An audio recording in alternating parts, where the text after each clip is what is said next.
Amante Padre Celestial, en esta noche tu pueblo se haya reunido con la única intención de escuchar tu voz y comprender tu palabra.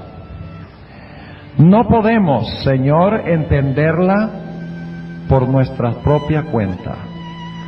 Por eso en este momento rogamos que vengas a nosotros por medio del ministerio de tu Santo Espíritu, que abras nuestras mentes, que abras tu santo libro y que nos ayudes a aceptar con humildad el mensaje que tienes para nosotros. Te lo pedimos en el nombre y por los méritos preciosos de Cristo Jesús. Amén. Ezequiel el capítulo 33. Ezequiel el capítulo 33. Empezando en el versículo 1. Tiene un pasaje de mucha importancia. Dice lo siguiente, Ezequiel 33 y el versículo 1. Y fue a mí palabra de Jehová diciendo: Hijo del hombre, habla a los hijos de tu pueblo y diles: cuando trajere yo espada sobre la tierra, y el pueblo de la tierra tomare un hombre de sus términos, y se lo pusiere por atalaya, y él viere venir la espada sobre la tierra, y tocare la corneta, y avisare al pueblo, cualquiera que oyere el sonido de la corneta, y no se apercibiere, y viniendo la espada lo tomare, su sangre será sobre su cabeza. El sonido de la corneta oyó, y no se apercibió. Su sangre será sobre él, mas el que se apercibiere librará su vida. Ahora, básicamente lo que están diciendo los primeros 5 versículos es que si Dios llama a un mensajero para que proclame el mensaje de que viene la destrucción o viene la espada, y ese mensajero proclama el mensaje claro de Dios, y alguna persona oye el mensaje y rechaza el mensaje y no se prepara, dice que la sangre de esa persona que escuchó el mensaje y no lo aceptó será sobre su propia cabeza. Es decir, el atalaya, el mensajero, no será responsable de la muerte de esa persona, porque el atalaya o mensajero proclamó el mensaje, la persona oyó el mensaje, lo rechazó y por lo tanto es responsable del rechazo. Sigue diciendo en el versículo 6 lo siguiente: pero si el atalaya viere venir la espada y no tocare la corneta, y el pueblo no se apercibiere, y viniendo la espada tomare de él alguno, él por causa de su pecado fue tomado, mas demandaré su sangre de mano del atalaya. ¿Qué es lo que está diciendo estos versículos? Están diciendo que si Dios manda un mensaje de que viene la destrucción, y el atalaya o mensajero no dice nada, los impíos morirán con su pecado, pero la sangre de ellos será demandada ¿de quién? Será demandada del atalaya, que debería haber tocado la trompeta para anunciar la destrucción que venía. Ahora, yo quiero decirles que en esta noche vamos a hablar de un tema que para mí es muy difícil predicarlo, porque yo sé que hay mucha gente sincera aquí en esta noche que posiblemente este mensaje para ellos sea supremamente fuerte. Sin embargo, es un mensaje que necesita ser proclamado, porque viene la destrucción según la Biblia, viene la espada, y ustedes pueden leerlo en Apocalipsis 19 y el versículo 11 al 15, dice que Cristo vendrá sobre un caballo blanco y sale una espada aguda de su boca para herir con ella a las gentes. Y si yo me quedo callado por ser popular y por ganarme el cariño de todos, podría ser amigo de todos, pero Dios demandaría la sangre de ustedes de mis manos. Y por esa razón, a veces nosotros los pastores tenemos que proclamar mensajes que no son populares. Son mensajes que cortan nuestra propia alma y nos es difícil predicar los mensajes. Para mí es difícil predicar este mensaje, pero lo voy a predicar en esta noche con la certeza de que Dios desea que se escuche.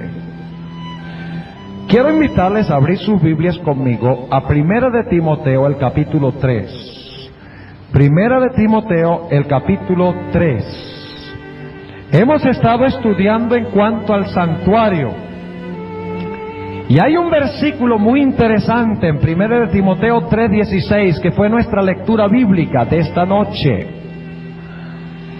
Y si ustedes estudian este texto con cuidado, descubrirán que los puntos que se mencionan en el versículo siguen el orden exacto del santuario. Ahora vamos a anotarlo.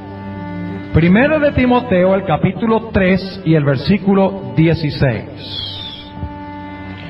Y vamos a ver el orden del santuario en este versículo.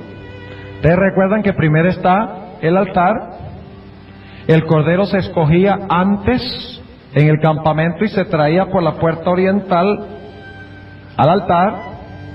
Luego venía el lavacro, luego venía el candelabro y los panes y el altar, y finalmente el arca donde se encontraba la ley, que representaba el juicio o la separación de los buenos de los malos, y luego el festival de tabernáculos, donde se descansaba en el cielo. Ahora, en este versículo vamos a encontrar todos estos puntos en su orden exacto. En realidad, toda la Biblia se puede explicar desde la perspectiva del santuario, porque hemos notado en nuestro estudio de que el santuario explica todo el plan de salvación. Así que cualquier porción de la Biblia que nosotros estudiemos, podemos entender esa porción mejor apelando al santuario. Así que cuando leamos versículos, cuando leamos pasajes, pensemos qué relación tiene ese pasaje, qué relación tiene ese versículo con el santuario. Ahora vamos a leer 1 Timoteo 3:16. Y sin contradicción, grande es el misterio de la piedad. ¿Qué clase de misterio? El misterio de la piedad. Ahora, ¿de qué consiste el misterio de la piedad? Consiste en el ministerio del santuario, de comienzo a fin. Vamos a notarlo en las expresiones que se usan a continuación. Y sin contradicción, grande es el misterio de la piedad. Dios ha sido manifestado ¿en qué? En carne. ¿De qué aspecto del santuario habla esa expresión? Ha sido manifestado en carne. Está hablando de la encarnación ¿de quién? De Cristo. Noten lo que se nos dice en el Evangelio según San Juan. El Evangelio según San Juan, el capítulo 1 y el versículo 14, que ustedes conocen bien, lo hemos leído antes durante el transcurso de la semana. San Juan 1:14 dice: y aquel verbo fue hecho ¿qué? Carne y habitó entre nosotros. Así que la primera parte que encontramos aquí, donde dice Dios ha sido manifestado en carne, está hablando de la encarnación del Señor Jesucristo. Y la encarnación de Jesucristo tiene básicamente dos etapas. La primera etapa de la encarnación de Cristo tiene que ver con su selección antes de que muriera sobre el altar. Ustedes recuerdan que Él fue dedicado desde el momento que fue llevado al templo, cuando tenía 8 años. A veces nosotros enfatizamos tanto la muerte de Cristo que nos olvidamos que para que su muerte tuviera valor era necesario que tuviera una vida perfecta antes de que muriera. La encarnación de Cristo incluye, por lo tanto, la elección del Cordero, recuerdan que era 4 días antes del sacrificio, e incluye también la muerte del Cordero sobre el altar. Ahora sigamos leyendo. La primera etapa es Dios ha sido manifestado en carne. ¿Qué mueble del santuario tiene que ver eso? ¿Con qué mueble? Con la fiesta de dedicación. ¿Y con qué más? Y con el altar del sacrificio. Está hablando de la muerte de Cristo en la carne. Si ustedes leen 1 de Pedro 3:18, dice claramente que Jesús fue muerto en la carne. Esa es la expresión específica, fue muerto en la carne. Así que encontramos aquí, en primer lugar, el altar, donde era sacrificado el Cordero de Dios que quita el pecado del mundo. Ahora sigamos. Dios ha sido manifestado en carne. ¿Ha sido qué? Justificado ¿con qué? Con el Espíritu. Ahora, ¿qué hubiera sucedido si Jesús hubiera permanecido muerto? ¿Qué hubiera comprobado eso? De que su sacrificio no era ¿qué? Acepto por el Padre. Pero aquí dice que Jesús no solamente se encarnó, no solamente fue muerto en la carne, sino que el Señor Jesucristo fue justificado en el Espíritu. Ahora, ¿qué quiere decir eso? Justificado en el Espíritu. Está refiriéndose a la resurrección de Cristo. Si ustedes leen nuevamente en 1 de Pedro 3:18, dice que Jesús fue muerto en la carne y vivificado, ¿qué cosa? En el Espíritu. Es decir, la segunda frase de 1 de Timoteo 3:16, ha sido justificado con el Espíritu, quiere decir que el Señor Jesucristo fue resucitado y de esa forma la obra que fue justificada por el Padre. Es decir, el Padre dice, la obra que hizo Cristo en la tierra es acepta. ¿Qué mueble representa la resurrección? El lavacro. Empezamos con el altar y ahora fuimos ¿a dónde? Al lavacro. Ahora sigamos. Dice, Dios ha sido manifestado en carne, ha sido justificado con el Espíritu, ha sido ¿qué? Visto de los ángeles.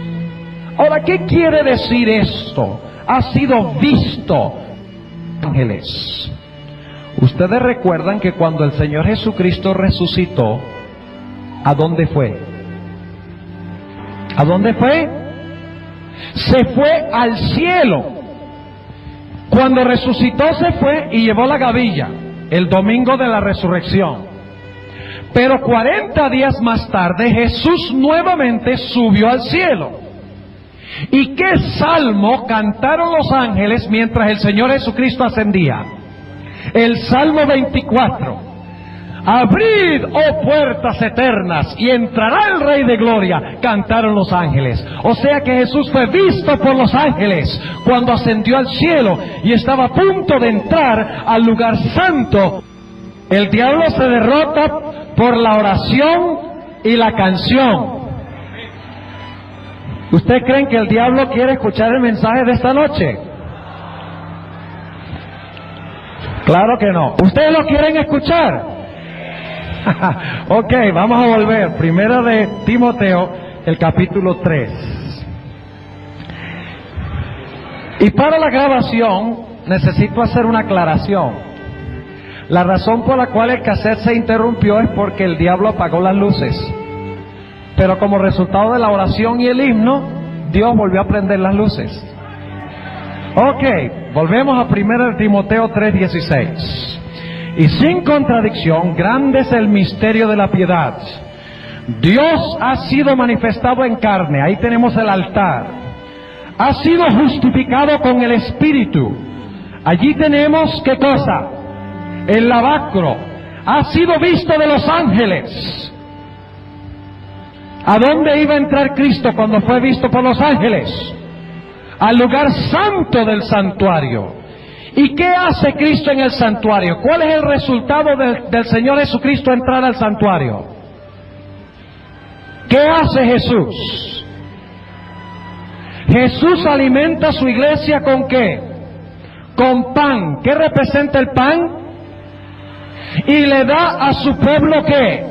Luz. La luz del candelabro, e intercede por su pueblo. Noten la siguiente frase. Dice, ha sido visto de los ángeles, ha sido ¿qué? Predicado a los gentiles. ¿Qué predicamos nosotros? La palabra. ¿Y qué es la palabra? Es el pan. ¿Y qué más es la palabra? Es la luz. ¿A dónde nos encontramos en esta frase? En esta frase estamos en el lugar santo del santuario. Cristo está en el cielo y a través de sus ministros imparte el mensaje de Dios a través de la palabra y a través de la luz del Espíritu Santo. Y luego sigue diciendo, ha sido predicado a los gentiles. Ahora, ¿cuándo vendrá Cristo Jesús? Cuando el Evangelio haya sido ¿qué? Predicado, ¿dónde? Vamos a San Mateo. San Mateo el capítulo 24 y el versículo 14. San Mateo el capítulo 24 y el versículo 14. Dice Jesús, y será predicado este Evangelio del reino, ¿en dónde? En todo el mundo, por testimonio a todos los gentiles, y entonces vendrá ¿qué? Vendrá el fin. Mis hermanos y mis hermanas, cuando el Evangelio de Dios haya sido predicado en todo el mundo, y todo el mundo haya escuchado el mensaje, el mundo estará listo para la ¿qué? Para la cosecha, para separar a los buenos de los malos. Jesús lo ilustró de otra forma. El Señor Jesucristo habló de la red, ¿recuerdan? La red que era echada en el mar, y en la red venían toda clase de ¿qué? Peces, peces buenos y peces malos. Y luego entonces, después que la red había traído todos los peces a la playa, ¿qué se hacía? Se separaba los peces buenos de los peces malos. De la misma manera, la predicación del Evangelio a los gentiles llevará a que todo el mundo crea en Cristo y crea el mensaje de Cristo o rechace el mensaje de Cristo. Y cuando cada ser humano haya aceptado o rechazado, ¿qué sucederá? Sucederá el siguiente paso. ¿Qué quiere decir entonces esta frase, ha sido creído en el mundo? En la parábola de la red representa la predicación del Evangelio. Los peces buenos y malos significa que cuando se predica el Evangelio, entra a la iglesia gente buena y gente que no está convertida. Y algún día, cuando la red haya sido echada en el mundo y se haya pescado todo, Cristo hará que la separación final. ¿En qué apartamento del santuario estamos ahora? ¿Dónde se hacía la separación entre buenos y malos? En el lugar santísimo, en el día de la ¿qué? De la expiación. ¿Y cuál era el siguiente festival después del día de expiación? ¿Cuál era? La fiesta de tabernáculos. Ahora noten la última frase de 1 de Timoteo 3:16. Ha sido ¿qué? Recibido en gloria. Ahora, algunas versiones dicen arriba en gloria, pero esa palabra arriba no está en el texto original. Los traductores están asumiendo de que lo que quiere decir es que Cristo está siendo recibido arriba en gloria. Pero hay otra explicación, más leal al griego en el cual fue escrito el Nuevo Testamento. Dice literalmente, ha sido recibido en gloria. Ahora, no debemos asumir que eso significa que Cristo ha sido recibido en gloria en el cielo, porque la Biblia dice que Cristo volverá a la tierra, ¿cómo? Mateo 25:31, volverá a la tierra ¿en qué? En gloria. ¿Y quiénes estarán esperando a Jesús para recibirle en gloria? Los hijos de Dios. ¿Y luego a dónde llevará Cristo a los hijos de Dios? Al cielo, para celebrar ¿qué cosa? La fiesta de tabernáculos. ¿Entendieron 1 Timoteo 3:16 a la luz del santuario? Nuevamente repito, sin contradicción, grande es el misterio de la piedad. Dios ha sido manifestado en carne. La fiesta de dedicación, cuando Cristo fue dedicado en el templo, después de haberse encarnado, 8 días después de haberse encarnado. Y luego, cuando murió, ¿dónde? En el altar. Luego dice, ha sido justificado con el Espíritu. ¿Qué significa eso? Que fue resucitado con el Espíritu. El Padre justificó la obra que Jesús hizo. En otras palabras, estamos en el lavacro. Luego dice, ha sido visto de los ángeles. ¿Qué quiere decir eso? Está hablando de la ascensión de Cristo, cuando Cristo va a entrar ¿a dónde? Al lugar santo del santuario. Ha sido predicado a los gentiles. El candelabro representa la testificación. ¿Sabían ustedes eso? Jesús dijo en cuanto a la iglesia, vosotros sois la ¿qué? La luz del mundo. Y también el Señor Jesucristo ha llamado a la iglesia a compartir el pan de la palabra. Así que aquí tenemos, ha sido predicado a los gentiles. Está hablando de lo que Cristo hace en el lugar santo, cuidando a la iglesia, alimentando a la iglesia, dándole luz a la iglesia desde el santuario. Y luego, cuando termine la predicación, ¿qué sucederá? Cristo habrá sido ¿qué? Creído en todo el mundo, o rechazado por algunas personas en todo el mundo. Y entonces Cristo hará, como dice la parábola de la red, la gran separación final. Y eso es la obra de ¿qué departamento del santuario? El lugar santísimo, donde se hacía en el día de expiación la separación. Y luego entonces dice, ha sido recibido en gloria. No recibido en gloria en el cielo, sino recibido en gloria por su pueblo, cuando Cristo venga, según Mateo 16:27, a la tierra en la gloria de su Padre. ¡Qué lindo cuadro del santuario! ¿Y quién es el centro de todo? ¿Quién es el que se encarnó? ¿Quién es el que resucitó? ¿Quién es el que ascendió? ¿Quién es el que ha sido predicado? ¿Quién es el que ha sido creído en el mundo? ¿Quién es el que será recibido en gloria? Cristo. Todo el santuario se centra ¿en quién? En Cristo Jesús. Pero ¿saben ustedes que la Biblia menciona otro misterio? Y este es el misterio que particularmente enojó a Satanás esta noche. Es el misterio que se menciona en 2 de Tesalonicenses. Y ese es el tema especial que vamos a tratar esta noche. 2 de Tesalonicenses, el capítulo 2 y el versículo 3 y 4. En la Biblia hay 2 misterios. El primer misterio es que Dios ¿qué? Descendió del cielo, ¿verdad? Dios de dioses bajó y llegó a ser ¿qué? Hombre, para que pudiera levantarnos ¿a dónde? A Dios. Quiero que noten eso. Dios bajó, tomó carne humana para que a través de su obra pudiera levantarnos y llevarnos al cielo cuando venga en gloria. Pero la Biblia menciona otro misterio, y es exactamente lo contrario del misterio de piedad. En vez de decir que Dios bajó y llegó a ser hombre, este misterio hace algo distinto.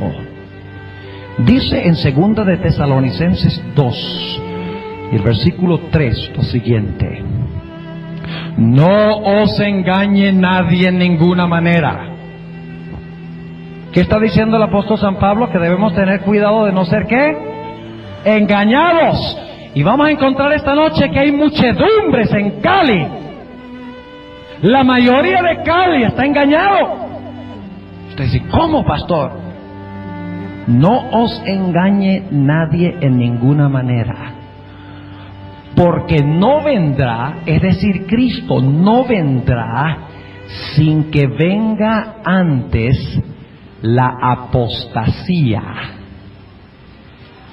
Dentro de un momento vamos a estudiar las frases con más cuidado.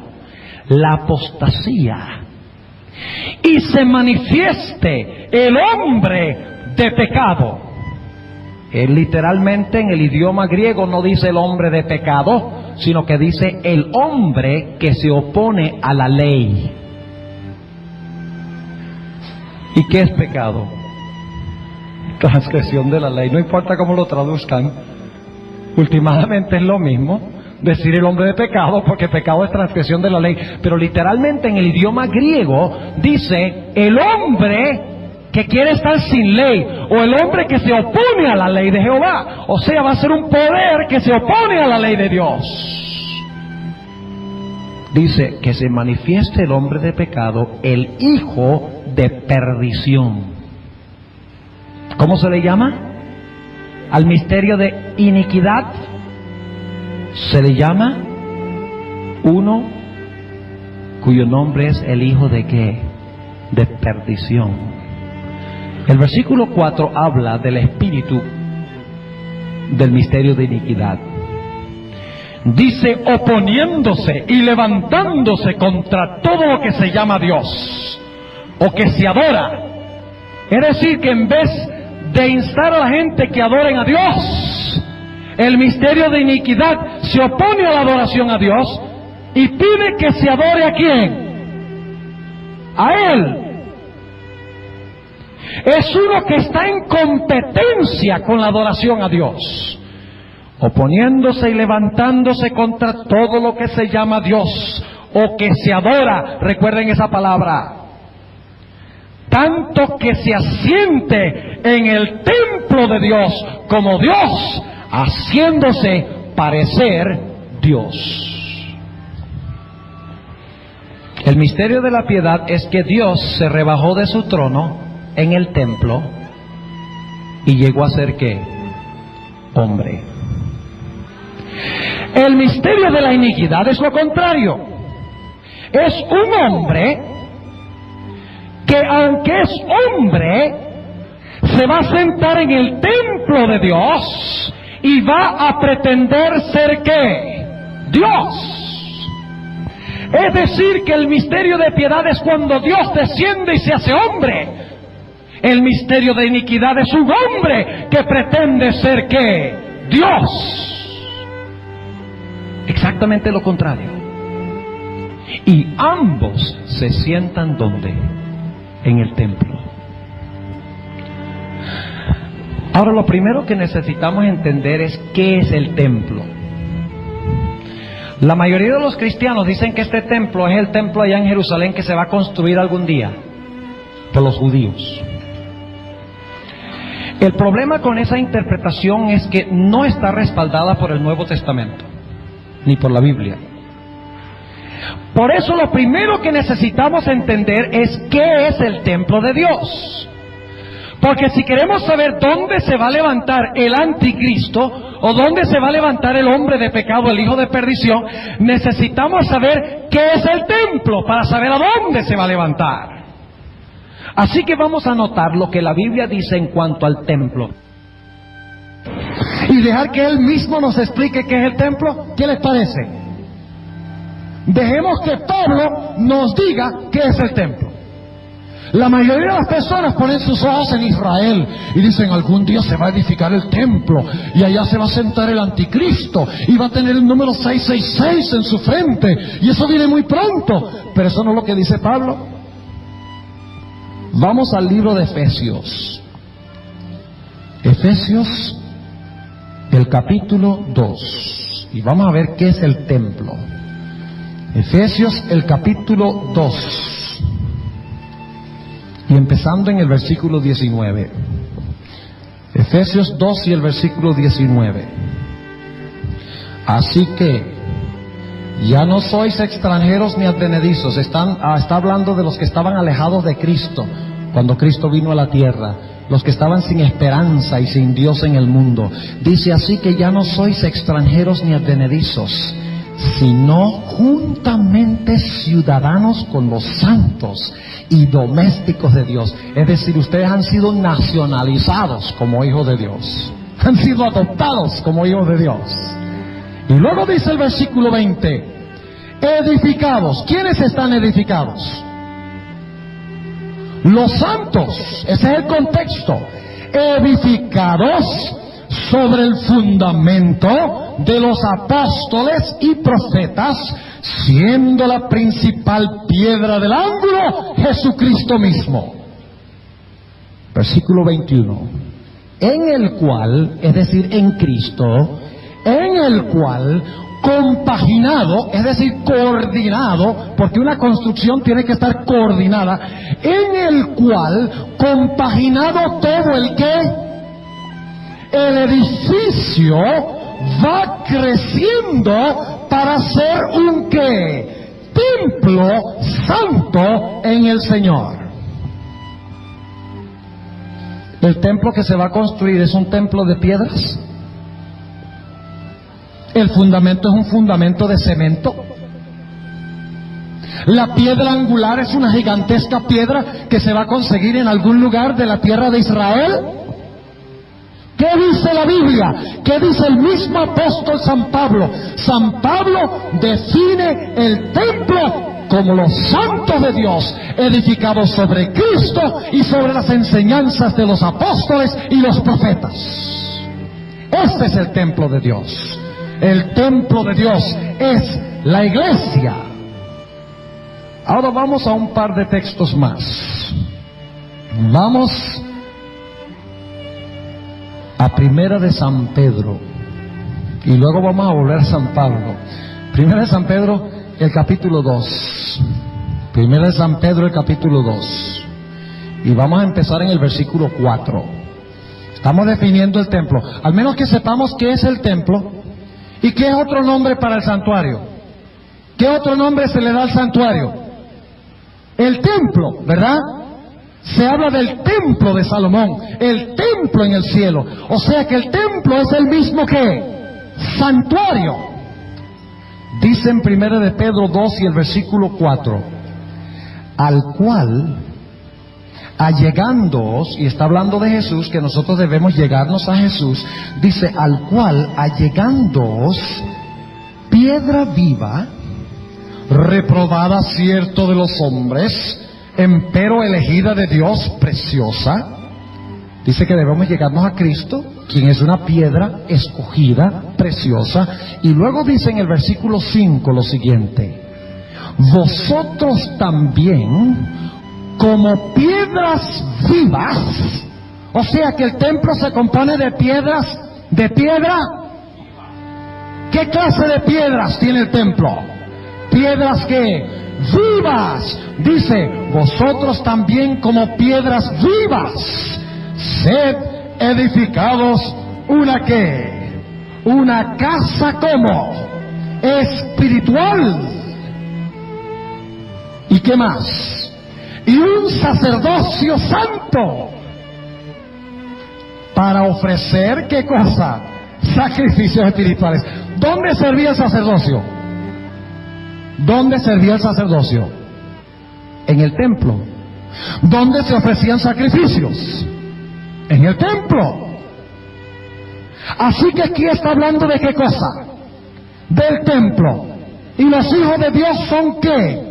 Las piedras del templo. ¿Y quién es la piedra angular del templo? Cristo. ¿Qué clase de templo es? ¿Espiritual o material? Espiritual. Es la iglesia.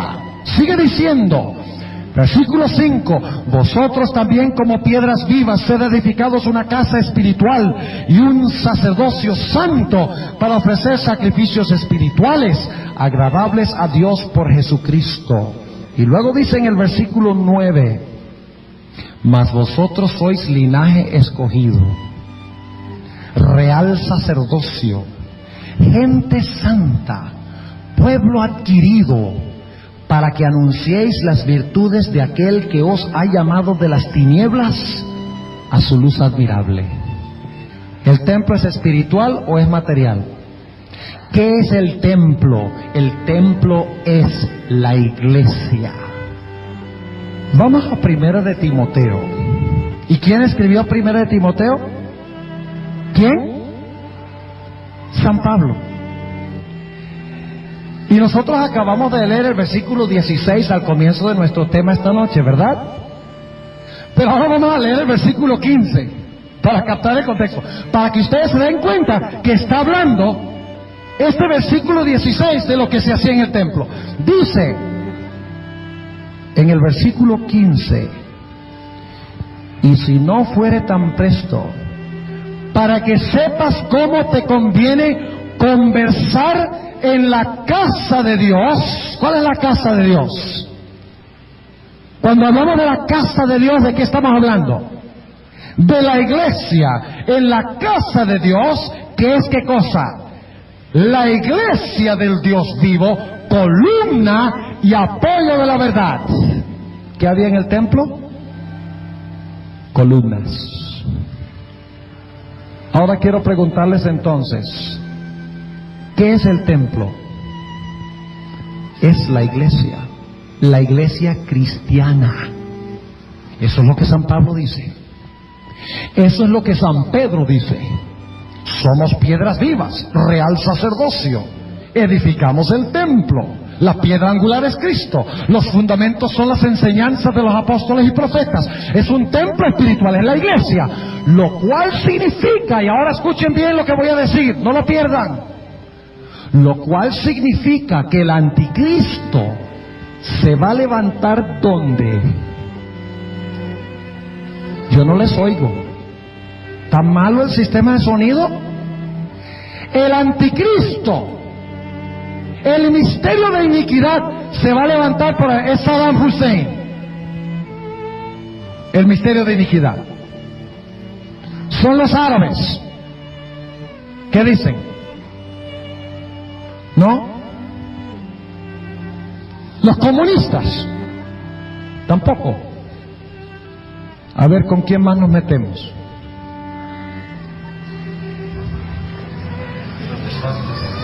¿Dónde se va a levantar el anticristo?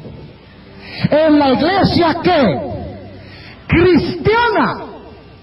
¿Entendieron lo que estoy diciendo? Ahora, estudiemos un poquito más este asunto.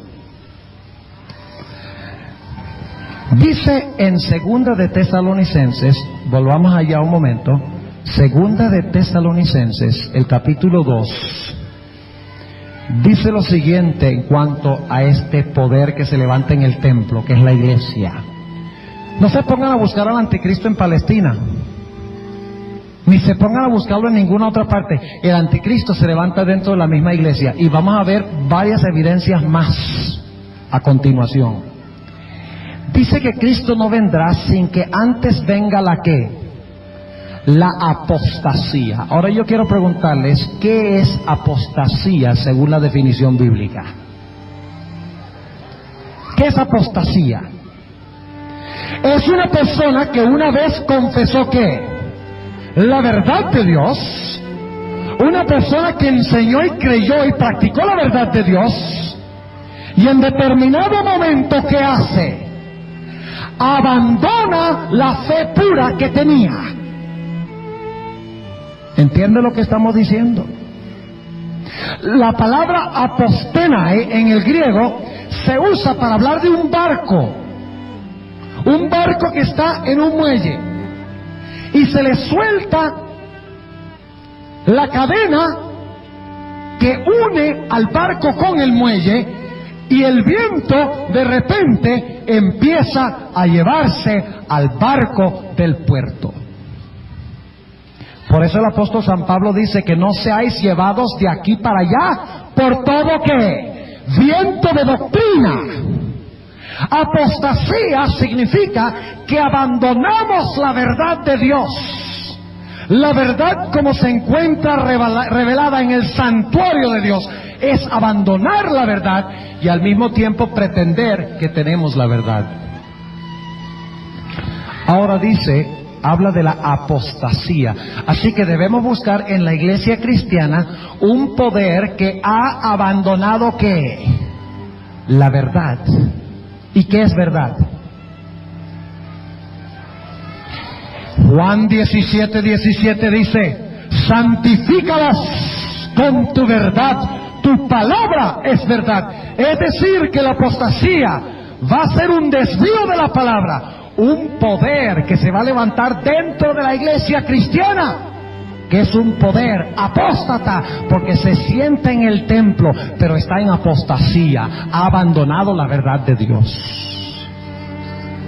Dice que se llamará el hombre de ¿qué? El hombre de pecado, o el hombre que quiere estar. 7:25 hay una profecía muy interesante. Esa profecía dice, y vamos a leerlo a continuación, Daniel 7 y el versículo 25, hablando de este poder que se levanta en la iglesia cristiana, dice lo siguiente, Daniel 7:25, y hablará ¿qué? Palabras contra el Altísimo. Es lo mismo que tenemos en 2 Tesalonicenses 2, el poder que se levanta contra Dios. Sí, hablará palabras contra el Altísimo, y a los santos del Altísimo quebrantará, y pensará en mudar ¿qué cosa? Los tiempos y qué más, y la ley de Dios.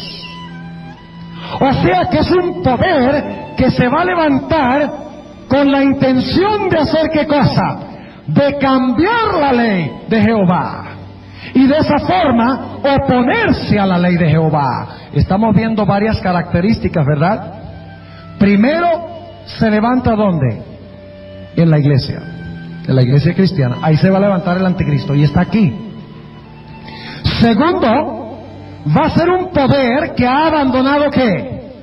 La verdad de Dios. En tercer lugar, es un poder que pretende haber cambiado ¿qué?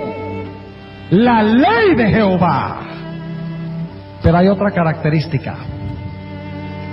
¿Qué otro nombre se le da a este poder? El hijo de perdición. Ese nombre es interesante. ¿Pueden ustedes recordar quién fue denominado con ese nombre antes que San Pablo lo escribiera en 2 de Tesalonicenses 2? Vamos a San Juan, el capítulo 17 y el versículo 12. San Juan, el capítulo 17 y el versículo 12. Aquí está hablando Jesucristo. El nombre hijo de perdición se aplica a alguien que se asemejaba a lo que será este poder, y es este poder del misterio de iniquidad. Dice en San Juan 17 y el versículo 12, hablando Jesús: cuando estaba con ellos en el mundo, yo los guardaba en tu nombre. A los que me diste yo los guardé, y ninguno de ellos se perdió, sino ¿quién? El hijo de perdición, para que la escritura se cumpliese. ¿Quién era el hijo de perdición? Judas. Ahora analicemos brevemente el carácter de Judas.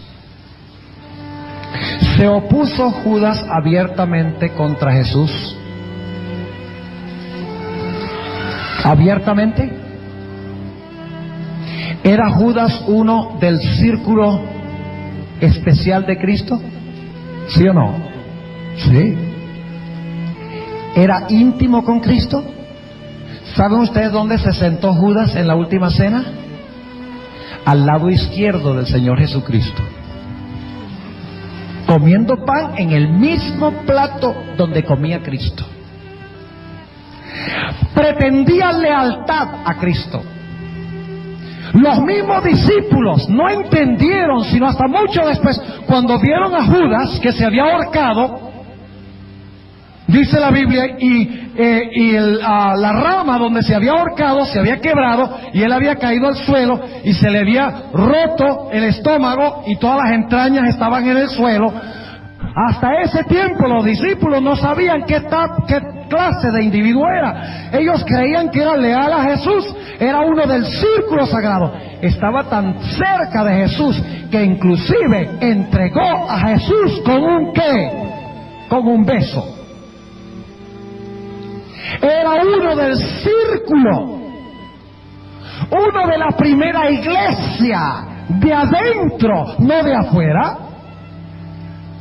Lo cual significa, apreciados hermanos y amigos, que según la Biblia el misterio de iniquidad, el anticristo, se iba a levantar en el templo de Dios, iba a enseñar el error en vez de la verdad. Y además de eso, iba a pretender ser leal ¿a quién? A Cristo, mientras que todo el tiempo, en vez de ser leal a Él, estará ¿qué? Entregándolo. Nuevamente vemos que el anticristo no es un enemigo que viene de afuera y blasfema a Cristo. No, el anticristo es uno que se levanta dentro del círculo del cristianismo. Se levanta dentro del templo de Dios y dice que será un poder que aunque es hombre se proclamará ¿qué? Se proclamará Dios. ¿Saben ustedes lo que significa la palabra anticristo? Aquí tenemos otra característica. La palabra anticristo, la mayoría de las personas creen que significa contra Cristo. Pero en el idioma griego, la palabra anticristo es una palabra compuesta. Tiene una preposición y un sustantivo. Y se usan juntos, porque en el idioma griego se combina la preposición con el sustantivo muchas veces. Anticristo. Ahora, esa pequeña preposición, anti, a veces significa contra, pero muchas veces no significa contra, sino que significa en lugar de.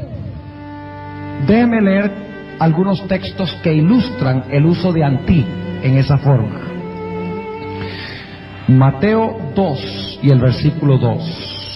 San Mateo, el capítulo 2 y el versículo 2. Escuchen bien. Diciendo, ¿qué dije yo? Mateo 2 y el versículo 22. Mateo 2, 22.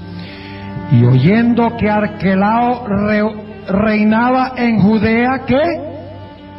Anti, en lugar de Herodes. O sea que estaba sustituyendo ¿a quién? A Herodes. Notemos un par de versículos más. Lucas 11:11. San Lucas 11 y el versículo 11. Noten lo que dice San Lucas 11:11, usando la preposición anti. La mayoría de la gente está buscando un anticristo que va a blasfemar a la iglesia desde afuera y va a ser un ateo que va a oponerse a Dios. Pero ese no es el retrato que da el apóstol San Pablo aquí. Lucas, el capítulo 11 y el versículo 11 declara lo siguiente: ¿y cuál padre de vosotros, si su hijo le pidiere pan, le dará una piedra? Y si pescado, en lugar de pescado, le dará una serpiente. Ahí está otra vez la preposición anti, en lugar de. Y un texto más para que vean que este es el uso de la preposición anti. Primera de Corintios, el capítulo 11 y el versículo 15. Primera de Corintios, el capítulo 11 y el versículo 15 dice lo siguiente: por el contrario, a la mujer criar el cabello le es hermoso, porque en lugar de velo le es dado el cabello. ¿Qué significa la preposición anti? En lugar de. Ahora escuchen bien. Lo cual significa que el anticristo va a ser un individuo que pretende ocupar el lugar ¿de quién? De Cristo. ¿Están ustedes empezando a captar un cuadro interesante del anticristo en la Escritura? Volvamos a 2 de Tesalonicenses, el capítulo 2, y vamos a resumir lo que hemos estudiado hasta ahora. Dice que el anticristo se va a levantar en apostasía. ¿Qué significa apostasía? Un abandono ¿de qué? De la verdad. Dice que se va a oponer ¿a qué cosa? A la ley de Dios. Y Daniel 7:25 dice que iba a procurar hacer ¿qué cosa? Cambiar la ley de Dios. Se le llama el hijo de perdición, lo cual significa que será uno dentro del cristianismo, dentro del círculo que pretende lealtad a Cristo, pero en realidad traiciona a Cristo. Y será el anticristo, que significa que pretenderá ocupar el lugar de Cristo. Por esa razón dice que se opone contra Dios y se sienta en el templo haciéndose parecer que Dios. ¿Cristo es Dios, sí o no? Este poder se iba a levantar pretendiendo ocupar la posición de Cristo en el templo de Dios en la tierra, es decir, en la iglesia. Ahora, con estas bases podemos identificar cuál es este poder. Dice que se va a sentar en el templo de Dios, haciéndose parecer Dios. El templo es el santuario, ¿verdad? Quiere decir, escuchen bien, que este poder va a instituir un sistema del santuario que falso, porque él va a colocarse ¿dónde? En el templo. Él va a gobernar en el templo. Él va a controlar el servicio del santuario. Y ustedes dicen, bueno, ¿cómo sabemos eso? Noten Daniel, el capítulo 8, hablando de este mismo poder y diciendo que va a controlar el santuario de Dios y va a instituir un falso sistema del santuario, lo cual significa que es un falso sistema ¿de qué? De salvación, porque el camino de la salvación de Dios se revela ¿dónde? En el santuario, en su orden correcto. Si este poder se sienta en el templo de Dios, quiere decir que va a instituir un falso sistema ¿de qué? De salvación en el santuario. Noten lo que dice en el libro de Daniel, el capítulo 8, hablando de este famoso cuerno pequeño, versículo 9.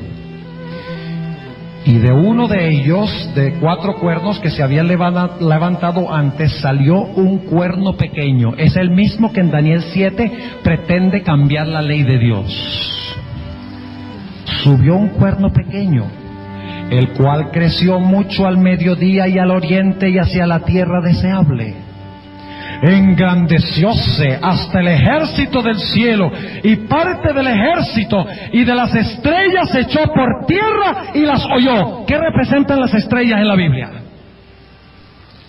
¿Qué representan? Ángeles, pero también representa a los ¿qué? A los santos.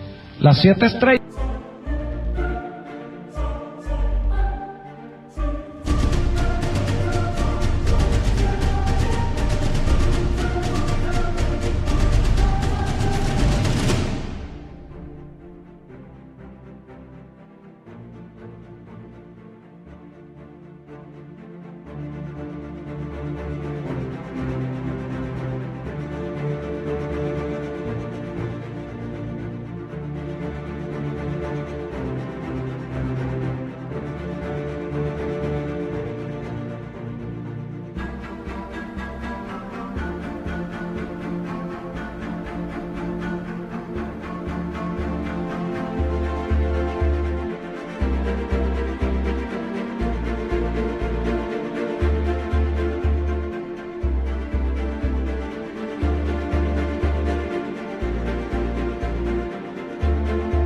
en las manos de Cristo en Apocalipsis 1 representan los 7 pastores a las iglesias.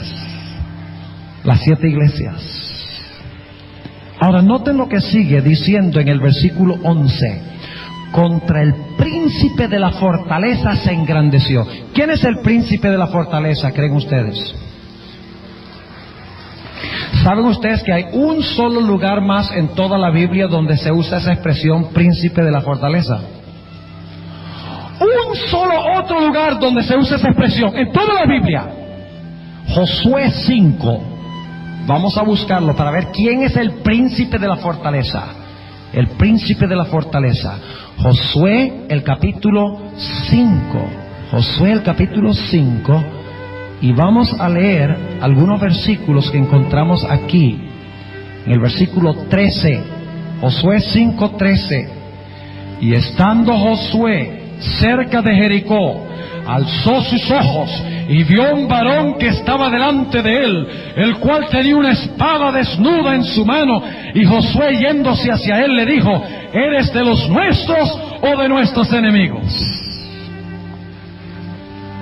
Y él respondió: no, mas el príncipe del ejército. Es la idéntica expresión que encontramos en Daniel, el capítulo 8, idéntica. Aquí se traduce príncipe del ejército, allá príncipe de la fortaleza, pero la expresión griega es exactamente idéntica. Se identifica como el príncipe del ejército de Jehová, ahora he venido. ¿Y qué hizo Josué? Entonces Josué, postrándose sobre su rostro en tierra, ¿qué hizo? Le adoró. ¿Ustedes creen que este era nada más un hombre que se le apareció? ¿Quién era? ¿Quién es el solo que debemos adorar? A Dios. Y luego dice, noten, y díjole: ¿qué dice mi señor a su siervo? Y el príncipe del ejército de Jehová respondió a Josué: quita tus zapatos de tus pies, porque el lugar donde estás es santo. Y Josué lo hizo así. Lo mismo que pasó en la zarza ardiente cuando Jehová se le apareció a Moisés. ¿Quién era este? ¿Quién es el príncipe de la fortaleza? Es Cristo Jesús. Volvamos a Daniel el capítulo 8. Daniel el capítulo 8. Y vamos a ver qué hace este cuerdo pequeño. Daniel el capítulo 8. Y vamos a leer empezando en el versículo 11. Aún contra el príncipe de la fortaleza se engrandeció. ¿Contra quién se engrandeció? Contra Cristo. ¿Qué dice en 2 Tesalonicenses 2? Se levantaría ¿contra quién? Contra Dios. Ahora sigamos leyendo. Y dice: y por él fue quitado el qué. ¿Qué fue lo que hizo este poder que se engrandeció contra Cristo? ¿Quitó qué?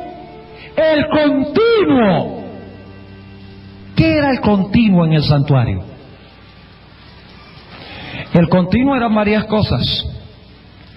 En el altar del sacrificio se le llamaba el sacrificio del cordero el continuo, porque se ofrecía mañana y tarde y el fuego subía de continuo.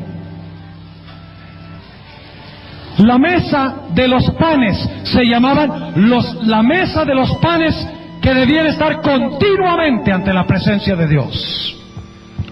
El candelabro se le llama el candelabro que debe arder de continuo. El altar de incienso se le llama el altar continuo de intercesión. Y a los sacerdotes se les llama los que ministran de continuo.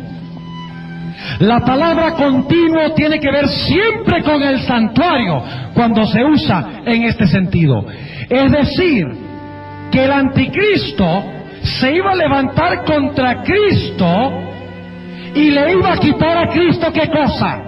Las funciones que desempeñaba en el continuo servicio del santuario, en el atrio y en el lugar santo. Le iba a quitar la función a Cristo que Cristo desempeña en el atrio y en el lugar santo. Y la Biblia dice que inclusive iba a meter el brazo y tratar de cambiar la ley de Dios que se encontraba ¿dónde? En el lugar santísimo del santuario.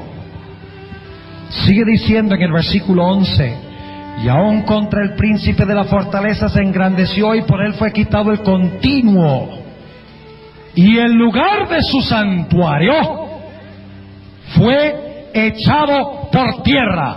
¿Cuál es el lugar del santuario donde está Jesús ahora? ¿Dónde está el santuario donde ministra Jesús ahora? En el cielo. Este poder iba a tomar el servicio del santuario en el cielo y lo iba a colocar ¿dónde? En la tierra. Escuchen bien. O sea que en vez de dirigir los ojos de los hombres al servicio en el santuario en el cielo, donde Cristo ministra, iba a instituir un falso sistema de continuo, un falso sistema de salvación, de santuario en la tierra. La iglesia adventista es un grupito de 7 millones de personas. Pero yo pertenezco a una iglesia que tiene 700 millones de miembros. Aquí dice que el cuerno pequeño, que el anticristo iba a ¿qué? A prosperar, dice aquí. Así que no crean que no iba a prosperar. El diablo, permitido por Dios, puede traer ¿qué? Puede traer prosperidad para que la gente crea que ese movimiento es el movimiento que verdadero de Dios. Ahora, yo no sé si ustedes están entendiendo lo que estoy diciendo, pero lo que estamos diciendo en esta noche, apreciados hermanos y visitas, es lo siguiente: que el anticristo o el misterio de iniquidad es un poder en la tierra que iba a establecer un falso sistema de santuario aquí en la tierra. Lo acabamos de leer. De esa manera, quitándole a Jesús en el cielo sus funciones como sumo sacerdote celestial. Es decir, que iba a tomar todo lo del santuario en la tierra y lo iba a colocar ¿dónde? En la tierra, para que la gente, mirando este falso plan de salvación en la tierra, pensaran que se están salvando, pero al no mirar a Cristo en el santuario celestial, en vez de salvarse, se iban a ¿qué? Se iban a perder. En esta noche, apreciados hermanos y visitas, estamos hablando de asuntos de vida y muerte. Esto no es una exposición meramente académica. Estamos hablando de un asunto que tiene que ver con salvación o perdición. El que siga al hijo de perdición, ¿qué pasará con ese? Se perderá. Por eso es importante que sepamos cuál es este poder que ha colocado un falso santuario en la tierra, un falso sistema de santuario en la tierra, engañando a los hombres a que piensen de que ese es el modo de salvarse, cuando en realidad el método de salvación está en el cielo. Es decir, el anticristo coloca un falso sistema de salvación en la tierra y proclama que ese sistema es de Dios. Hablemos del santuario ahora. Y ahora voy a hablar claro. Y yo sé que aquí hay visitas que pertenecen a diferentes iglesias. Pero este tema en esta noche lo estamos estudiando de la Biblia. Y hay que dejar que la Biblia hable. Y yo les digo que no quiero ofender a nadie, pero a veces la Biblia es como una espada de 2 filos, y si ustedes lo atraviesan, una espada de 2 filos duele. Pero es preferible un poquito de dolor ahora que mucho dolor después.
Porque la Biblia dice, y escuchen bien lo que estoy diciendo, la palabra de Dios dice que nosotros debemos permitir que la palabra de Dios haga la cirugía en nuestro corazón ahora, que corte el pecado ahora. Si no, esa misma espada de dos filos saldrá de la boca de Cristo y en vez de sacar el pecado, nos destruirá con el pecado. Por esa razón es que debemos escuchar lo que Dios dice en esta noche. Estamos exponiendo de la Biblia. Debemos buscar un sistema en el cristianismo que pretende lealtad a Cristo, pero al mismo tiempo procura ocupar el lugar de Cristo y establece un sistema de salvación contrario a la verdad de Dios, como se encuentra en la palabra. Ahora, ¿cuál es ese sistema? No se lo voy a decir todavía. Les voy a dar las características y al final ustedes me van a decir quién es. En primer lugar, lo que tiene el templo son fundamentos. Vamos a pasar por las partes del templo rápidamente ahora. El edificio del templo necesita ¿qué cosa? Fundamentos. Ahora, según leímos en Efesios 2:20, ¿quiénes son los fundamentos de la iglesia? ¿Quiénes? Fundamentados sobre los apóstoles y ¿qué? Y profetas. ¿Qué quiere decir esa expresión? Fundamentados sobre los apóstoles y los profetas. Los profetas son ¿de cuándo? Del Antiguo Testamento. ¿Y quiénes son los apóstoles? El Nuevo Testamento. Es decir, que la verdadera iglesia se fundamenta, escuchen bien, sobre las enseñanzas ¿de qué? De la Biblia, del Antiguo y el Nuevo Testamento. ¿De acuerdo?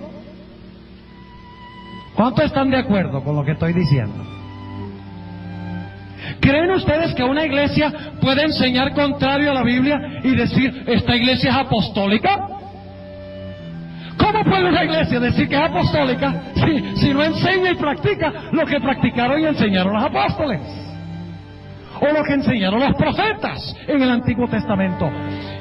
El templo de Dios se fundamenta ¿sobre qué?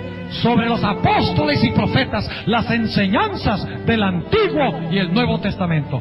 Pero como el anticristo coloca un falso sistema de salvación, en vez de fundamentar la iglesia sobre los apóstoles y los profetas, fundamenta la iglesia sobre ¿quiénes? En vez de fundamentarlo sobre la Biblia, fundamenta el templo sobre ¿qué? La tradición. ¿Qué es como qué? Como la arena. ¿Recuerdan la parábola de Jesús de la arena y la casa que fue edificada en la piedra? ¿Y qué pasó cuando vino la tormenta con la casa que estaba edificada sobre la arena? Se desplomó. Ahora sigamos. El templo no solamente debe tener fundamentos, que son los apóstoles y los profetas, armonía con el Antiguo y el Nuevo Testamento, sino que también el templo tiene una piedra principal. ¿Y quién es esa piedra principal? Cristo. Note lo que dice nuevamente Efesios 2 y el versículo 20. Efesios el capítulo 2 y el versículo 20. ¿Quién es la piedra angular de la iglesia? Efesios el capítulo 2 y el versículo 20 dice: edificado sobre el fundamento de los apóstoles y profetas, siendo la principal piedra del ángulo Jesucristo mismo. ¿Quién es la principal piedra del ángulo del templo? Cristo. Pero el falso sistema del santuario debe proponer otra piedra principal del ángulo. Un hombre que en la tierra pretende ser Dios.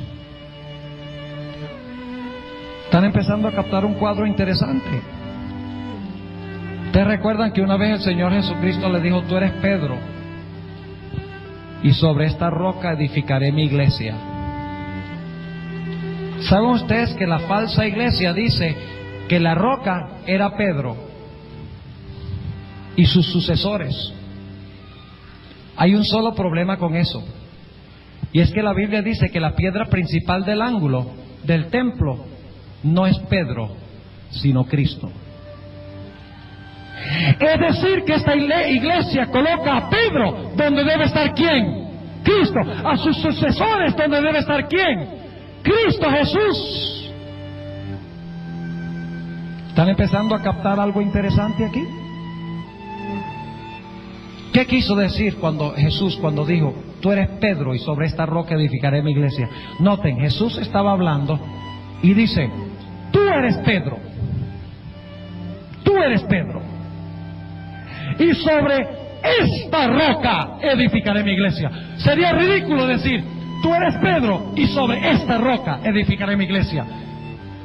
Hubiera dicho, tú eres Pedro y sobre esa roca. Pero no dice esa roca, dice sobre esta roca edificaré mi iglesia. El Nuevo Testamento repite vez tras vez tras vez que la piedra principal del ángulo del templo de Dios es Cristo. Los fundamentos son el Antiguo y el Nuevo Testamento. Hablemos del altar del sacrificio. Ahora entrando al santuario. ¿Cuántas veces fue sacrificado Jesús por nuestros pecados? ¿Cuántas? Una sola vez. Ustedes pueden leer eso vez tras vez tras vez. Y vamos a notar, por ejemplo, Hebreos el capítulo 7. Y no lo vamos a leer. Hebreos el capítulo 9, 25 al 28, dice que fue sacrificado una sola vez. Y que nosotros debemos contemplar ese sacrificio de Cristo, ¿verdad? Pero el falso sistema del santuario enseñaría a la gente, en vez de mirar el único sacrificio de Cristo, llevaría a la gente a creer de que en cada servicio Cristo es ¿qué? Sacrificado de nuevo en la tierra. Y que cuando la gente mirara el pedazo de pan, pensarían que Cristo estaba siendo sacrificado de nuevo otra vez. Y siendo asimilado otra vez. Pero la Biblia dice claramente que Cristo Jesús fue sacrificado una sola vez, no muchas veces. El falso sistema del santuario instituiría la idea de que es necesario que Cristo siga siendo sacrificado en la tierra, cuando Cristo ya no está en la tierra, sino que está ¿dónde? En el cielo. Llevaría a la gente a mirar un pedazo de pan, por así decirlo, y pensar que ese era Cristo, que eso los iba a salvar y los iba a regenerar, cuando el que los regenera fue sacrificado una vez en la tierra y se encuentra ¿dónde? En el alto cielo. Hablemos del sacerdocio. Según la Biblia, ¿cuántos sacerdotes tenemos nosotros? ¿Cuántos? ¿Cuántos intercesores tenemos? Uno. Noten lo que dice, por ejemplo, Hebreos 7. Hebreos el capítulo 7 y el versículo 23 al 28. Hebreos 7 y el versículo 23 hasta el versículo 28. Dice: y los otros ciertos fueron muchos sacerdotes. Noten que en el Antiguo Testamento fueron ¿qué? Muchos sacerdotes. En cuanto por la muerte no podían permanecer. Es decir, que tenía muchos sacerdotes por la razón de que los sacerdotes en el Antiguo Testamento ¿qué? Morían. Y cuando uno moría había que nombrar otro. Ahora sigue diciendo: mas este, hablando de Cristo, mas este, por cuanto permanece para siempre, tiene un sacerdocio ¿qué? Inmutable. Por lo cual también puede salvar eternamente a los que por él se allegan a Dios, viviendo siempre para interceder por ellos. ¿Quién es el gran sumo sacerdote de la iglesia? ¿Cuántos verdaderos sacerdotes hay? Uno, según dice Hebreos. Pero este sistema falso del santuario diría que hay muchos sacerdotes en la tierra y que hay que pedirle perdón de pecados a ellos. en vez de dirigir los ojos al cielo, dirigiendo los ojos a seres humanos, hombres pecadores. Hablemos de la fuente. ¿Qué representa la fuente? El lavacro, ¿qué representa? El bautismo. ¿Cómo dice la Biblia que nosotros debemos ser bautizados? ¿Y cuándo? ¿Sabían ustedes que el Señor Jesucristo fue bautizado cuando tenía como 30 años? No fue bautizado cuando era un bebé. ¿Sabían ustedes que el apóstol San Pedro y San Juan y muchos de los otros discípulos fueron bautizados cuando eran adultos? El etíope en Hechos 9 fue bautizado adulto. El carcelero de Filipos fue bautizado adulto. En la Biblia todos los que se bautizaron adultos, porque es necesario creer, arrepentirse y estudiar doctrina para ser bautizado según la Biblia. Y un bebé no puede hacer eso. ¿Cómo dice la Biblia que debemos ser bautizados? Un poquito de agua bendita en la cabeza. No, Señor. La Biblia dice que debemos ser sepultados, según Romanos 6. Jesús fue sepultado, porque la Biblia dice que entró al agua y salió del agua. Es decir, que Jesús fue sumergido debajo del agua. El verdadero bautismo contempla el bautismo de adultos y contempla el bautismo por inmersión. Pero el falso sistema diría, no, el bautismo es de bebés y es por aspersión. Hablemos del pan, en la mesa de los panes. ¿Qué representa el pan, según la Sagrada Escritura? El pan representa a Cristo y su palabra, porque la palabra es Cristo, ¿qué? En forma escrita. ¿Recuerdan que hablamos de eso anoche? El pan es la Biblia. Ahora, ¿qué nos dice el pan en el santuario celestial? Nos dice que nosotros debemos directamente asimilar la palabra de Dios, ¿verdad? Que por nosotros mismos debemos comer la palabra de Dios. Debemos comer y estudiar la Biblia. Pero el falso sistema del santuario diría que no es tan esencial estudiar la Biblia. Y durante su trayectoria, durante mucho tiempo, mantendría la Biblia en un idioma desconocido. Inclusive mataría a los que estudiaran la Biblia. Prohibiría el pan de la mesa en la tierra. Hablemos del candelabro. ¿Qué representa el candelabro? Representa el Espíritu Santo y la palabra de Dios. Ahora escuchen bien lo que voy a decir. Esto es muy importante. Cuando Cristo se fue físicamente al cielo, ¿a quién mandó espiritualmente a representarlo en la tierra? Al Espíritu Santo. No dijo Jesús, yo me voy, pero les mandaré otro consolador que es invisible. O sea que el líder visible de la iglesia, ¿dónde está? A ver, el líder visible de la iglesia, ¿dónde está? ¿Y el líder invisible? En la tierra. Pero este sistema diría lo contrario. Diría que el líder visible de la tierra está ¿dónde? En la tierra. Mientras que el líder invisible está ¿dónde?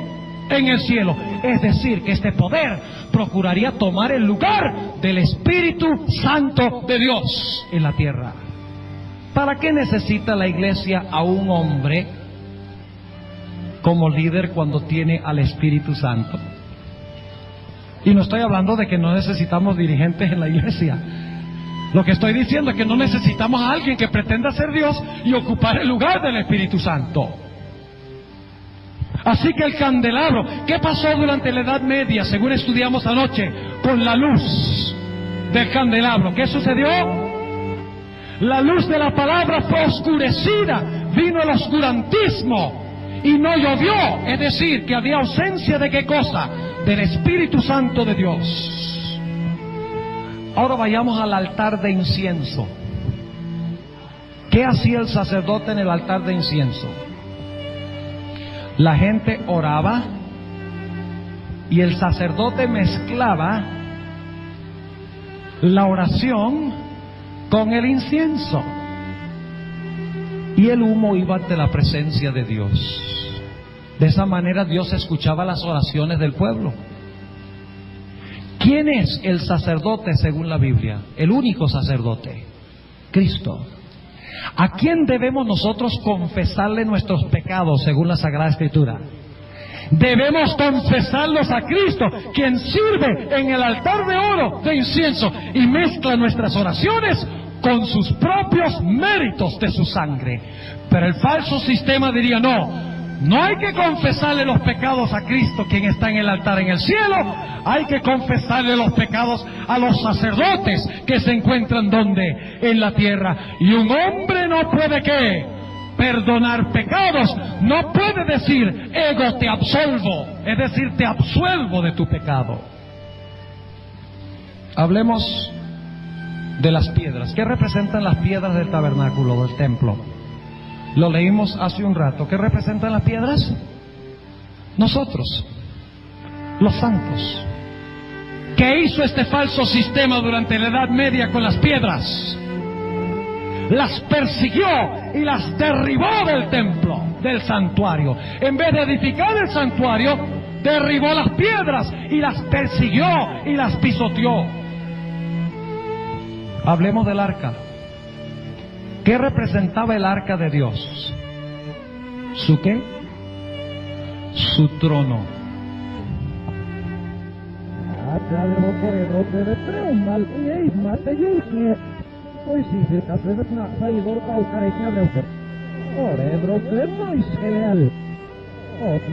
Llegamos al centro de lo que estamos hablando en esta noche. Porque según Segunda de Tesalonicenses, el capítulo 2, se nos dice que en la tierra iba a haber uno que iba a procurar ocupar el puesto de ¿quién? De Dios. Iba a sentarse sobre un trono en la tierra e iba a pedirle a todas las personas que lo miraran a él como Dios. Todas las personas que le hicieran caso a él como Dios. En vez de mirar a Dios sobre su trono en el cielo, en el santuario celestial, iba a dirigir los ojos de los hombres a un hombre en la tierra. ¿Y qué se encontraba dentro del arca? La ley. ¿Y cuál mandamiento se encuentra en la ley? ¿El mandamiento del qué? Del sábado.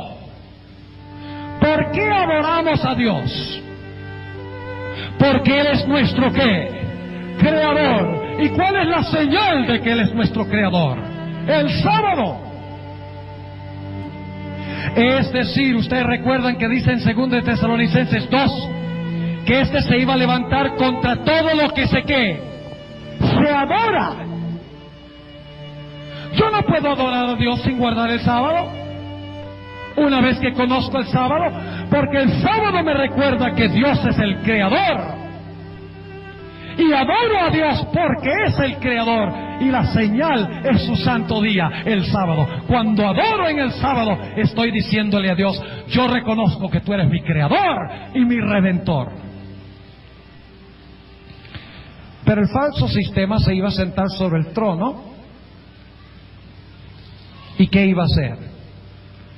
Iba a meter su mano dentro del arca e iba a ¿qué? A cambiar uno de los mandamientos. ¿Cuál?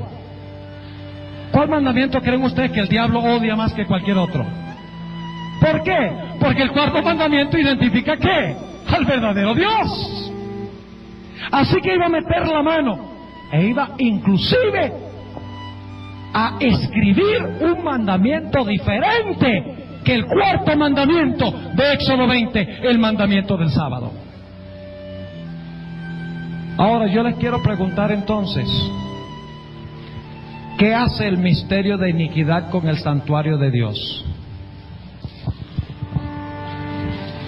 toma el ministerio de Cristo en el cielo, donde los ojos de los seres humanos deben estar, ¿y qué hace?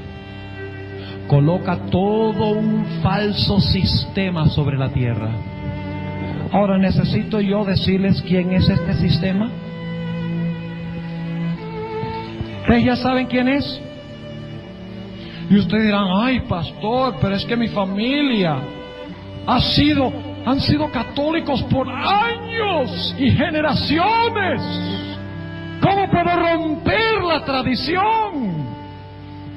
Ciertamente Dios me salva si yo confieso la misma religión de mis padres. Pues déjeme decirle, mi querido amigo, lo siguiente, que solo hay salvación en uno, el que está en el santuario celestial. Y el que depende de un sistema terrenal no se salvará, porque el hombre no puede salvar. No hay otro nombre dado a los hombres debajo del cielo en el cual podamos ser ¿qué? Salvos. Mis apreciados amigos y hermanos, estamos hablando aquí de algo que tiene que ver con vida y muerte. El diablo ha colocado un sistema en este mundo. Y ese sistema enseña que debemos depender de sacerdotes humanos, que debemos practicar un falso bautismo, que debemos sacrificar a Cristo vez tras vez en el sacrificio de la misa, que ya no es tan necesario leer la Biblia, que en lugar de Cristo en el trono, Dios está en la tierra, en la persona del Vicarius Filii Dei. Y estoy hablando claro, ¿saben por qué? Porque yo los amo. Y ustedes dirán, pero pastor, ¿cómo puede usted predicar un mensaje tan duro si usted nos ama? Pues si ustedes creen que este mensaje es duro, ustedes deben leer el mensaje del tercer ángel, donde Dios dice que el que se quede en Babilonia, que es este falso sistema del santuario, el que se quede en Babilonia, dice él que beberá del vino de la ira de Dios sin mezcla de misericordia y será consumido por fuego y azufre. Yo no quiero que ninguno de ustedes sea consumido por fuego y azufre. No quiero que ninguno de ustedes sufra la ira de Dios dependiendo de un falso sistema, cuando debemos tener nuestros ojos fijos en el autor y en el consumador de nuestra fe, Cristo Jesús. Hay salvación en Jesús, no hay salvación en el hombre. El santuario es Cristo. Un falso sistema no puede salvar. Quiero concluir en esta noche leyendo un pasaje de Apocalipsis 18. Apocalipsis, el capítulo 18, dice lo siguiente. Es el mensaje del cuarto ángel. Y este mensaje está haciendo un llamado. Este mensajero está haciendo un llamado. Este mensajero es Cristo, dicho sea de paso. Dice lo siguiente: y después de estas cosas vi otro ángel descender del cielo, teniendo grande potencia, y la tierra fue alumbrada de su gloria.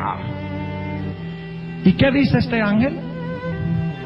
Y clamó con fortaleza en alta voz diciendo: caída es la grande Babilonia, y es hecha habitación de demonios y guarida de todo espíritu inmundo y albergue de todas aves sucias y aborrecibles. ¿Suena eso como una organización a donde les gustaría estar a ustedes? Yo no sé de ustedes, pero a mí me da terror pertenecer a una organización que se describe con eso. Y ustedes saben que en la 2 Tesalonicenses 2 dice prácticamente lo mismo, porque declara que este anticristo inclusive va a hacer prodigios y va a hacer señales, y sus señales serán según operación de Satanás. O sea que este falso sistema del santuario está bajo el liderazgo de Satanás y hará inclusive milagros para engañar a los seres humanos. Y aquí dice lo mismo: Babilonia está llena de demonios y es la guarida de todo espíritu inmundo y albergue de todas aves sucias y aborrecibles, porque ha dado a todas las gentes del vino del furor de su fornicación. Y los reyes de la tierra han fornicado con ella. Es decir, que este poder se mete en la política, según dice esto. Y los mercaderes de la tierra se han enriquecido de la potencia de sus deleites. Es decir, que controla el comercio de la tierra. Y ahora, ¿qué mensaje da Dios a los que están en Babilonia? Dios debe tener pueblo en Babilonia. ¿Saben ustedes esta noche? Dios les llama. Si ustedes están en Babilonia, donde está este falso sistema del santuario, aquí está el llamado de Dios para ustedes. Y oí otra voz del cielo que decía: salid de ella, pueblo mío, porque no seáis participantes de sus pecados y que no recibáis de sus plagas, porque sus pecados han llegado hasta el cielo y Dios se ha acordado de sus maldades. Preciados hermanos y amigos, solo hay un Salvador, Jesús.